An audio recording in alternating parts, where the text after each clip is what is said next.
Hello students, हम लोग alcohol topic ख़त्म किए थे। आप लोगों को लास्ट में एक प्रैक्टिस सेट सेंड किए हैं। आप लोग उसको बनाइएगा। जो नहीं बनेगा उसको पर्सनल व्हाट्सएप नंबर पे क्वेश्चन सेंड कीजिएगा, उसका आंसर आप लोग को सेंड कर दिया जाएगा।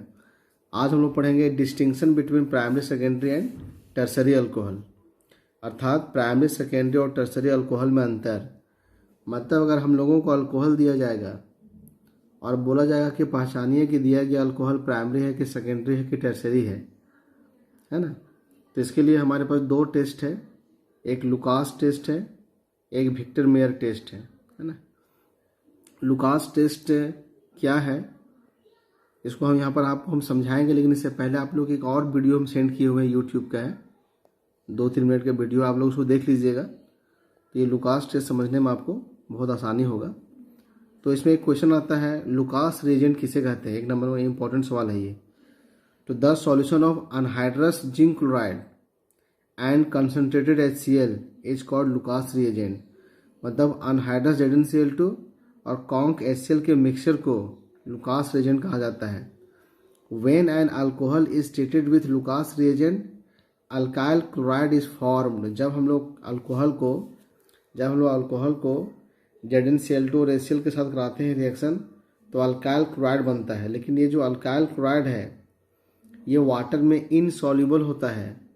तो जब ये बर्तन में बनेगा तो बिल्कुल ये स्पष्ट दिखाई देगा कि अल्काइल क्लोराइड वहाँ पर बन रहा है। एक टर्बिडिटी उत्पन्न होगा। टर्बिडिटी का मतलब होता है हलचल, है ना।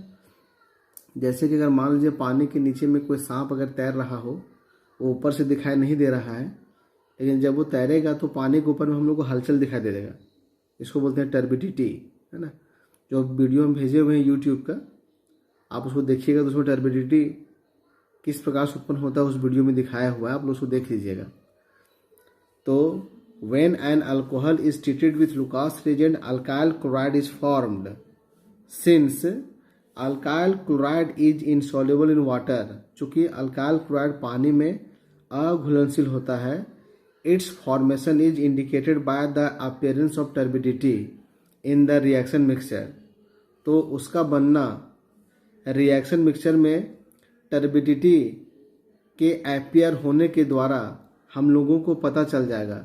मैंने अल्काइल क्लोराइड बनेगा तो रिएक्शन मिक्सचर में एक टर्बिडिटी उत्पन्न होगी, जिसे देख करके हम अनुमान लगा लेंगे कि अल्काइल क्लोराइड बन चुका है ना। यहाँ रिएक्शन लिखा हुआ है, लेकिन यहाँ जानने वाली बात यह है कि जो 1 डिग्री, 2 डिग्री, 3 डिग्री अल्कोहल है, इन तीनों का HCl और ZnCl2 के साथ जो रिएक्टिविटी का ऑर्डर है वो अलग अलग है। मतलब यहाँ पर 3 डिग्री अल्कोहल होता है मोर रिएक्टिव, उससे स्लो होता है 2 डिग्री अल्कोहल, और उससे स्लो होता है 1 डिग्री अल्कोहल। तो इस रिएक्टिविटी में अंतर के चलते ये जो हमारा टर्बिडिटी उत्पन्न होगा, इसके उत्पन्न होने में जो समय लगेगा वो भी अलग अलग होगा।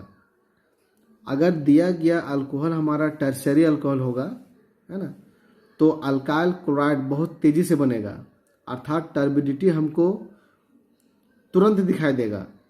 तो अगर टर्बिडिटी तुरंत दिखाई देगा तो हम समझ जाएंगे कि दिया गया अल्कोहल क्या है, टर्सरी अल्कोहल। अगर टर्बिडिटी 3-4 मिनट के बाद दिखाई देगा, तुरंत नहीं दिखाई देगा और 5 मिनट के अंदर में दिखाई देगा, इसका मतलब ये होगा कि जो दिया गया अल्कोहल है वो हमारा सेकेंडरी है। और अगर टर्बिडिटी रूम टेम्परेचर पे दिखाई देगा ही नहीं, है ना, अगर अल्कोहल में हम लोग कॉन्क HCl और ZnCl2 मिला देंगे और 5 मिनट 10 मिनट बीत गया, वहाँ मिक्सचर रूम टेम्परेचर पे रखा हुआ है, तो टर्बिडिटी नहीं दिखाई देगा। इसका मतलब दिया गया अल्कोहल क्या था, हमारा प्राइमरी। जब उस मिक्सचर को हम हीट करेंगे तब हम लोगों को टर्बिडिटी दिखाई देगा, ठीक है। तो टर्बिडिटी दिखाई देने में जो समय लग रहा है, इसके आधार पे हम अल्कोहल को पहचान सकते हैं। If turbidity appears immediately, the given alcohol is tertiary. If turbidity appears within 5 minutes, the given alcohol is secondary. If turbidity appears only on heating, the given alcohol is primary. तो इस प्रकार हम turbidity के उत्पन्न होने में जो समय लगेगा, इसके आधार पे हम लोग अल्कोहल की पहचान कर सकते हैं। दूसरा हमारा टेस्ट है विक्टर मेयर्स टेस्ट, है ना। इसमें हम लोग क्या करते हैं कि जो अल्कोहल का नमूना दिया हुआ है उसको हम लोग कुछ रीएजेंट के साथ सीक्वेंस में प्रतिक्रिया कराते हैं। The given sample of alcohol is treated with various reagents in the following sequence. मतलब सबसे पहले हम लोग क्या करते हैं कि दिए गए सैंपल को, अल्कोहल के सैंपल को रेड फास्फोरस और I2 से कराते हैं रिएक्शन, है ना। इन दोनों से मेरा PI3 बनता है, फास्फोरस ट्राइआयोडाइड। इसके स्थान पर हम लोग HI भी ले सकते हैं।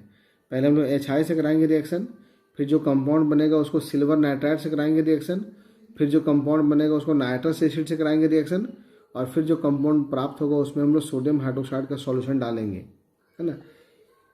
ये काम क्रमबद्ध तरीके से करना है। पहले इसके साथ रिएक्शन कराना है, फिर इसके साथ, फिर इसके साथ, फिर इसके साथ। ये चारों रीएजेंट के साथ रिएक्शन कराने के बाद अगर सॉल्यूशन का कलर रेड उत्पन्न होगा, इसका मतलब दिया गया अल्कोहल हमारा प्राइमरी था। सॉल्यूशन का कलर अगर ब्लू हो जाएगा, इसका मतलब दिया गया अल्कोहल सेकेंडरी था। और सॉल्यूशन कलरलेस रहेगा, मतलब उसके कलर में कोई परिवर्तन नहीं आएगा, इसका मतलब दिया गया जो सॉल्यूशन था वो क्या रहेगा, टर्शियरी, है ना। क्या लिखा हुआ भी है, इफ ब्लड रेड कलरेशन, खून के जैसा लाल colour is obtain, the given alcohol is primary. If blue colouration is obtain, the given alcohol is secondary. If no colouration is obtain, the given alcohol is tertiary, है ना। यहाँ पर alcohol इन चारों reagent के साथ किस प्रकार से रिएक्शन करेगा वो यहाँ लास्ट में लिखा हुआ है।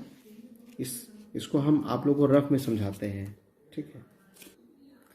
देखिए, प्राइमरी, सेकेंडरी और टर्शियरी अल्कोहल है। सबसे पहले अल्कोहल को हम लोग रेड फास्फोरस और I2 के साथ कराएंगे रिएक्शन, या HI के साथ कराएंगे रिएक्शन। तो पहले क्या घटना घटेगा, जहाँ OH ग्रुप लगा हुआ है वहाँ आ जाएगा आयोडीन और बन जाएगा RC, यहाँ H, यहाँ I हो जाएगा, RC, H, यहाँ भी I हो जाएगा, और RC, यहाँ R, ये 3D अल्कोहल है, यहाँ भी I आ गया। अब इसको हम लोग सिल्वर नाइट्राइड के साथ कराएंगे रिएक्शन, तीनों को AgNO2 के साथ कराएंगे रिएक्शन, AgNO2 के साथ। तो यहाँ से मेरा AgI बाहर निकलेगा, जहाँ पर आयोडीन है वहाँ पर AgI बाहर निकल जाएगा, NO2 ग्रुप आ जाएगा। तो यहाँ पर बन जाएगा RCH, यहाँ जाएगा NO2 ग्रुप, RC, यहाँ भी आ जाएगा NO2 ग्रुप, यहाँ H, R, और ये 3D अल्कोहल से बन रहा है, और यहाँ पे NO2। अब इसको हम लोग नाइट्रस एसिड से कराएंगे रिएक्शन HNO2 के साथ। तो ये इसका लेविस स्ट्रक्चर है HNO2 का, है ना। HNO2, यहाँ पर क्या होगा, देखिए यहाँ से ये दोनों H और यहाँ से O वाटर के रूप में बाहर निकल जाएगा, -H2O। यहाँ क्या रह जाएगा, R रहेगा, C रहेगा, यहाँ NO2 रहेगा, और कार्बन से 2H बाहर निकला, यहाँ पर 2 बॉन्ड खाली हो गया, और इस कार्बन से नाइट्रोजन बॉन्ड बना देगा, और यहाँ OH लगा हुआ है। यहाँ से H बाहर निकलेगा, और यहाँ से OH बाहर निकलेगा, H2O, यहाँ से भी H2O क्या होगा, बाहर निकल जाएगा। तो यहाँ पर R रहेगा, C, यहाँ NO2 लगा हुआ है, और यहाँ R है, तो यहाँ पर 1 बॉन्ड खाली हुआ है, यहाँ पर आ जाएगा ये नाइट्रोजन, और नाइट्रोजन पर डबल बॉन्ड O लगा हुआ है, और यहाँ पर हो जाएगा नो रिएक्शन, क्योंकि यहाँ पर हाइड्रोजन नहीं है, ठीक है। इसका नाम है नाइट्रोलिक एसिड, इसका नाम है सोडो नाइट्रोल, और यहाँ तो रिएक्शन हुआ ही नहीं। अब हम लोग क्या करेंगे, यहाँ पर सोडियम हाइड्रोक्साइड का सॉल्यूशन डाल देंगे, सोडियम हाइड्रोक्साइड का सॉल्यूशन डालेंगे तीनों में, सोडियम हाइड्रोक्साइड का सॉल्यूशन यहाँ पर भी और यहाँ पर भी। जैसे ही सोडियम हाइड्रोक्साइड का सॉल्यूशन डालेंगे, यहाँ पर रेड कलर उत्पन्न होगा, यहाँ ब्लू कलर उत्पन्न होगा, और यहाँ पर नो कलर, है ना। अगर रेड कलर उत्पन्न होगा इसका मतलब प्राइमरी अल्कोहल, ब्लू कलर उत्पन्न होगा तो सेकेंडरी अल्कोहल, और कोई भी कलर उत्पन्न नहीं होगा तो टर्शरी अल्कोहल। नोट्स लिखते समय थोड़ा सा यहाँ जगह कम पड़ गया था। देखिए यहाँ नाइट्रोलिक एसिड है, फिर एरो हम ऐसे कर दिए हैं, इसके आगे का कहानी इधर लिखा हुआ है ना, no colouration, blue colouration, red colouration. तो रेड कलर आएगा तो प्राइमरी, ब्लू कलर आएगा तो सेकेंडरी, और नो कलर, कोई भी कलर नहीं आएगा तो टर्शरी अल्कोहल। तो इस प्रकार हम लोग कलर के द्वारा पहचान सकते हैं कि दिया गया अल्कोहल प्राइमरी था या सेकेंडरी था या टर्शरी था। अभी हम लोग अल्कोहल से ही रिलेटेड टॉपिक है, सम कमर्शियली इम्पॉर्टेंट अल्कोहल, मतलब व्यापारिक दृष्टिकोण से महत्वपूर्ण अल्कोहल। तो 2 अल्कोहल काफ़ी महत्वपूर्ण है, मिथनॉल और इथनॉल। तो पहले हम लोग मिथनॉल के बारे में चर्चा करेंगे। देखिए मिथनॉल, इसका ओल्ड नेम मिथाइल अल्कोहल होता है। मिथनॉल को कार्बिनॉल भी कहा जाता है और मिथनॉल को वुड स्प्रिट भी कहा जाता है। ये सब ऑब्जेक्टिव के लिए इंपॉर्टेंट है। ऑब्जेक्टिव में क्वेश्चन पूछेगा which alcohol is known as wood spirit. A B C D 4 option रहेगा। ए में रहेगा इथनॉल, बी में रहेगा मिथनॉल, सी में रहेगा फिनॉल, डी में रहेगा नन। तो हम लोग को मिथनॉल टिक मानना पड़ेगा, है ना। इसका मैन्युफैक्चर फ्रॉम सिंथेसिस गैस या वाटर गैस। सिंथेसिस गैस को वाटर गैस कहा जाता है। हम लोग 11th क्लास में पढ़े थे कार्बन मोनोऑक्साइड और हाइड्रोजन के मिक्सचर को क्या बोलते हैं, वाटर गैस। इसको जिंक ऑक्साइड और Cr2O3 के साथ 300 डिग्री सेल्सियस और 300 atm प्रेशर में कराएंगे रिएक्शन, तो देखिए मिथनॉल मिथाइल अल्कोहल प्राप्त हो गया है। नंबर 2 है फ्रॉम वुड। लकड़ी से भी हम लोग मिथनॉल को प्राप्त कर सकते हैं। कैसे? मिथनॉल वाज प्रोड्यूस्ड, मिथनॉल को उत्पादित किया जाता था by destructive distillation of wood. Destructive distillation का हिंदी होता है विनाशकारी आसवन। वैसे डिस्टिलेशन का मतलब होता है हीट करना। जब लकड़ी के छोटे छोटे टुकड़ों को हवा की अनुपस्थिति में 450 से 550 डिग्री सेल्सियस पर हम लोग हीट करते हैं, है ना, तो इस घटना को कहा जाता है डिस्ट्रक्टिव डिस्टिलेशन अर्थात विनाशकारी आसवन। और इस प्रक्रिया से पहले मिथनॉल को तैयार किया जाता था। देखिए कैसे तैयार किया जाता था। देखिए ये वुड है, स्मॉल पीसेस, लकड़ी का छोटा छोटा टुकड़ा। इसको हम लोग 450 से 550 डिग्री सेल्सियस में हीट करेंगे एब्सेंस ऑफ एयर, हवा की अनुपस्थिति में। तो 4 कंपोनेंट प्राप्त होता है, wood charcoal, wood tar, pyroligneous acid और वुड गैस, है ना। लकड़ी का अलकतरा, ये वुड टार होता है। जब लकड़ी के टुकड़ों को हम जला देते हैं तो लास्ट में एक काले रंग का कोयले जैसा पदार्थ प्राप्त होता है जिसको वुड टार कहा जाता है। और पायरोलिग्नियस एसिड भी प्राप्त होता है। ये 3 पदार्थ का मिक्सचर है पायरोलिग्नियस एसिड। देखिए मिथनॉल है, ये एसीटोन है, 3 कार्बन का ketone CH3 C double bond O CH3 propanone, और ये हमारा एसिटिक एसिड है। तो पायरोलिग्नियस एसिड में कौन कौन कंपाउंड पाए जाते हैं ये भी आप याद रख सकते हैं, मिथनॉल, एसीटोन और एसिटिक एसिड। वुड गैस में hydrogen, carbon monoxide, carbon dioxide होता है। तो देखिए हमारा काम का चीज़ कौन है, पायरोलिग्नियस एसिड। अब हम लोग पायरोलिग्नियस एसिड में कैल्शियम हाइड्रोक्साइड के साथ इसको हीट करते हैं। तो कैल्शियम हाइड्रोक्साइड एसिटिक एसिड से करेगा रिएक्शन। कैल्शियम हाइड्रोक्साइड सिर्फ किसके साथ करेगा, एसिटिक एसिड के साथ, और बनाएगा कैल्शियम एसीटेट। ये देखिए हमारा CH3 C double bond O, ये कार्बन एसिटिक एसिड है और कैल्शियम हाइड्रोक्साइड हमारा बेस है। तो यहाँ से मेरा H प्लस बाहर निकलेगा तो क्या बच जाएगा, CH3 C double bond O minus, CH3 C double bond O minus, और ये कैल्शियम 2 प्लस। इसको मिला करके हम लिख सकते हैं CH3COO होल टू Ca, क्योंकि ऐसा साइन 2 चाहिए हमको, चूँकि यहाँ 1 माइनस है, यहाँ 2 प्लस है। जैसे होता है ना सोडियम, जैसे यहाँ Cl माइनस हो और कैल्शियम 2 प्लस हो, तो Cl माइनस हमको 2 चाहिए, तब ना CaCl2 बनता है। उसी प्रकार से तो जब हम इस पायरोलिग्नियस एसिड को जब हम लोग कैल्शियम हाइड्रोक्साइड के साथ हीट करेंगे तो एसिटिक एसिड कैल्शियम एसीटेट के रूप में बाहर निकल आएगा, है ना। बाद में हम लोग कैल्शियम एसीटेट से वापस एसिटिक एसिड प्राप्त कर सकते हैं H2SO4 के साथ हीट करके, लेकिन हमको मिथनॉल प्राप्त करना है। तो जब मेरा एसिटिक एसिड बाहर निकल जाएगा, इसको छान के हम लोग अलग कर लेंगे, क्योंकि ये बनेगा, ये मेरा ठोस के रूप में बनेगा। जब इसको छानेंगे, छन्ना पत्र पे ये रहेगा और नीचे जो गिरेगा उसमें मेरा एसीटोन रहेगा और मिथाइल अल्कोहल, ये लिक्विड के रूप में प्राप्त होगा। अब इसको हम कैसे अलग करेंगे, फ्रैक्शनल डिस्टिलेशन के द्वारा। फ्रैक्शनल डिस्टिलेशन का मतलब होता है भंजक आसवन। अगर 2 या 2 से अधिक लिक्विड का मिश्रण हो और उनके बॉइलिंग पॉइंट में अगर 5 डिग्री या उस 5 डिग्री से ज़्यादा और 40 डिग्री से कम का अंतर होगा, बॉइलिंग पॉइंट में 5 डिग्री से ज़्यादा और 40 डिग्री से कम का अंतर होता है, तो वैसे लिक्विड के मिक्सचर को फ्रैक्शनल डिस्टिलेशन से अलग किया जाता है। देखिए एसीटोन का बॉइलिंग पॉइंट है 56 डिग्री सेल्सियस और मिथाइल अल्कोहल का 65 डिग्री सेल्सियस है। दोनों के बॉइलिंग पॉइंट में लगभग 9 डिग्री का अंतर है। तो इसको हम लोग फ्रैक्शनल डिस्टिलेशन से अलग करेंगे। इस मिक्सचर को हम लोग हीट करेंगे तो 56 डिग्री सेल्सियस पर एसीटोन भाप बन के उड़ जाएगा और 65 डिग्री सेल्सियस पर मिथनॉल वेपर बन के उड़ेगा। दोनों को हम लोग अलग अलग बर्तन में कलेक्ट कर लेंगे। इस तरह से हमको मिथाइल अल्कोहल प्राप्त हो जाएगा। तो यहाँ पर हम लोग मिथाइल अल्कोहल कैसे प्राप्त किए, लकड़ी के डिस्ट्रक्टिव डिस्टिलेशन के द्वारा, है ना। चूँकि ये लकड़ी से प्राप्त होता था इसलिए, और ये ज्वलनशील होता था, इसलिए पुराने ज़माने में इसको नाम दिया गया वुड स्पिरिट। ठीक है। Properties of methanol, it is a colourless liquid, ये कलरलेस लिक्विड है।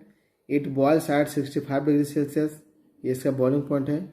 It is highly poisonous in nature, ये नेचर में बहुत ही जहरीला होता है मिथनॉल, ध्यान रखिएगा। जो लोग अल्कोहल को पीने में यूज करते हैं वो मिथनॉल नहीं होता है, वो इथनॉल होता है। मिथनॉल जहरीला होता है। इसका uses, used as solvent in paints, wood polish etcetera, paint में जूता पॉलिश करने के लिए सॉल्वेंट के रूप में इसका इस्तेमाल किया जाता है। Use to make formaldehyde, methanol से हम लोग फॉर्मल्डिहाइड बना सकते हैं।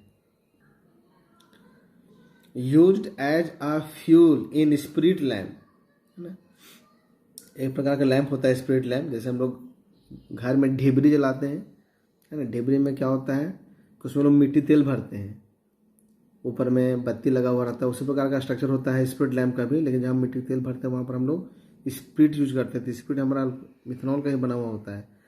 तो स्पिरिट लैम्प में ईंधन के तौर पर इसका इस्तेमाल किया जाता है।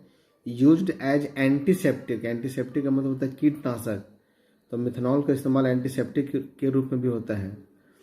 Used for denaturation of ethanol, denaturation का मतलब होता है नेचर खराब करना। जैसे कभी कभी इथनॉल हमारा पीने वाला दारू है, तो कभी कभी पुलिस डिपार्टमेंट वाले छापा मार करके जो इथनॉल इकट्ठा करते हैं, अगर वो इथनॉल पुलिस थाने में रखा हुआ रहेगा तो पुलिस लोग उसे गलत यूज करते हैं, कुछ पी लिए, चाहे ब्लैक मार्केटिंग कर दिए, तो उस इथनॉल में मिथनॉल मिला दिया जाता है। मिथनॉल मिला देने से अब वो इथनॉल पीने का उपयोग में नहीं रह गया, क्योंकि अब वो जहरीला हो गया। लेकिन उसका हम बाकी उपयोग कर सकते हैं, जैसे फ्यूल के रूप में इस्तेमाल कर सकते हैं, सॉल्वेंट के रूप में इस्तेमाल कर सकते हैं। तो इथनॉल को ख़राब करने के लिए मिथनॉल का इस्तेमाल किया जाता है। दूसरा हमारा कमर्शियल अल्कोहल है इथनॉल, जिसको हम लोग इथाइल अल्कोहल बोलते हैं। इसको मिथाइल कार्बिनॉल कहा जाता है। देखिए ये मेरा कार्बिनॉल है, एक कार्बन के अल्कोहल को कहा जाता है कार्बिनॉल, अर्थात मिथाइल अल्कोहल को बोलते हैं कार्बिनॉल। तो ये हिस्सा हो गया कार्बिनॉल, इसको अगर हम लोग हटा देते हैं तो क्या बच गया मिथाइल, तो मिथाइल कार्बिनॉल। इसको ग्रेन अल्कोहल कहा जाता है ना। अनाज के सड़ने गलने से, अनाज के फर्मेंटेशन से, किण्वन से इथनॉल प्राप्त होता है, इसलिए इसको ग्रेन अल्कोहल भी कहा जाता है। इसका प्रिपरेशन क्या है, कमर्शियली मतलब औद्योगिक पैमाने पर बेचने के लिए, commercially ethanol is prepared by fermentation of sucrose. Fermentation का हिंदी होता है किण्वन। अब किण्वन का मतलब भी नहीं समझ में आया होगा। तो जब हम सूक्ष्म जीवों के द्वारा किसी बड़े मॉलिक्यूल को तोड़ देते हैं, है ना, तो इस प्रक्रिया को फर्मेंटेशन कहा जाता है। देखिए सुक्रोज है, जो रसदार फल होते हैं उनमें सुक्रोज पाया जाता है। जैसे हमारे झारखंड में महुआ हो गया रसदार फल, किसी किसी राज्य में सेव या अंगूर भी रसदार फल होते हैं, तो वहाँ सेव और अंगूर के फर्मेंटेशन से अल्कोहल तैयार किया जाता है। लेकिन हमारे झारखंड में चूँकि महुआ बहुत अधिक मात्रा में महुआ के पेड़ हैं, तो महुआ यहाँ सुलभ रस वाले फल है, तो महुआ से यहाँ इथनॉल तैयार किया जाता है, क्योंकि रसदार फलों में पाया जाता है सुक्रोज। देखिए सुक्रोज है, जब सुक्रोज को हम लोग इन्वर्टेज नामक, मतलब सुक्रोज में अगर हम लोग गुड़ मिला कर देखते होंगे गांव देहात में क्या किया जाता है कि महुआ में पानी डाल करके गुड़ मिला करके उसको ढक दिया जाता है, तो गुड़ में बहुत अधिक मात्रा में एंजाइम पाए जाते हैं, है ना। वो धीरे धीरे सुक्रोज को फर्मेंटेशन के द्वारा, मतलब सुक्रोज के मॉलिक्यूल को तोड़ करके वो इथनॉल में कन्वर्ट करता है। तो जब हम सुक्रोज का फर्मेंटेशन कराएंगे तो पहले सुक्रोज को इन्वर्टेज नामक एंजाइम ग्लूकोज और फ्रक्टोज में तोड़ देता है, और फिर इस ग्लूकोज को जाइमेज नामक एंजाइम इथनॉल में कन्वर्ट कर देता है, और कार्बन डाइऑक्साइड गैस बाहर निकलता है ना। अभी बहुत लोग गांव में शायद देखे होंगे कि जिस बर्तन में महुआ में पानी डाल करके गुड़ डाल करके रखा जाता है, 3-4 दिन के बाद अगर आप लोग उसका ढक्कन हटाइएगा तो उसमें फदफदाहट की आवाज़ सुनाई देती है। वो फदफदाहट की आवाज़ कार्बन डाइऑक्साइड बाहर निकलने के कारण ही सुनाई देता है। ठीक है। Nowadays आजकल ethanol is produced by acid catalysed hydration of इथिन, मतलब इथिन में एसिड कैटलिस्ट की उपस्थिति में वाटर जोड़ करके भी आजकल इथनॉल तैयार किया जाता है। देखिए इथिन है, इसमें एसिड की उपस्थिति में वाटर जोड़ेंगे, देखिए इथेनॉल बन गया। तो इथेनॉल बनाने का मेथड है। अभी properties, it is a colourless liquid, ये भी कलरलेस लिक्विड है। इसका बॉइलिंग पॉइंट 51 केल्विन है। ये पानी में घुलता है, क्योंकि हाइड्रोजन बॉन्डिंग नहीं चलते, वैसे मिथेनॉल भी पानी में घुलता है। Uses, used as solvent in paint industry, इसका भी इस्तेमाल पेंट इंडस्ट्री में सॉल्वेंट के रूप में किया जाता है। यूज्ड एज ए फ्यूल, इसका भी इस्तेमाल ईंधन के तौर पे होता है। Used in the preparation of chloroform, iodoform, acetic acid etcetera, हम लोग इथेनॉल से क्लोरोफॉर्म बना सकते हैं, आयोडोफॉर्म बना सकते हैं, एसिटिक एसिड तैयार कर सकते हैं। It is prepared in alcoholic drinks like wine, beer, whisky, है ना, दारू, बियर, विस्की में इथेनॉल का ही इस्तेमाल होता है अल्कोहलिक ड्रिंक के रूप में। It is present in tonic and cough syrup, देखिए टॉनिक और कफ सिरप में भी इथेनॉल पाया जाता है ना। मतलब इथेनॉल का पीना स्वास्थ्य के लिए फायदेमंद है, लेकिन सीमित मात्रा में। अनकंट्रोल तरीके से यूज कीजिएगा तो फिर प्रॉब्लम हो जाएगा। तो लोग थोड़ा थोड़ा पी सकते हैं, ठीक है, मजाक कर मत पीजिएगा आप लोग। Rectified spirit, it contains 95.6% ethanol and 4.4% water, मतलब इथेनॉल और वाटर का मिक्सचर जिसमें इथेनॉल 95.6% होगा और वाटर मात्र 4.4% होगा, तो इस मिक्सचर को कहा जाता है रेक्टिफाइड स्पिरिट।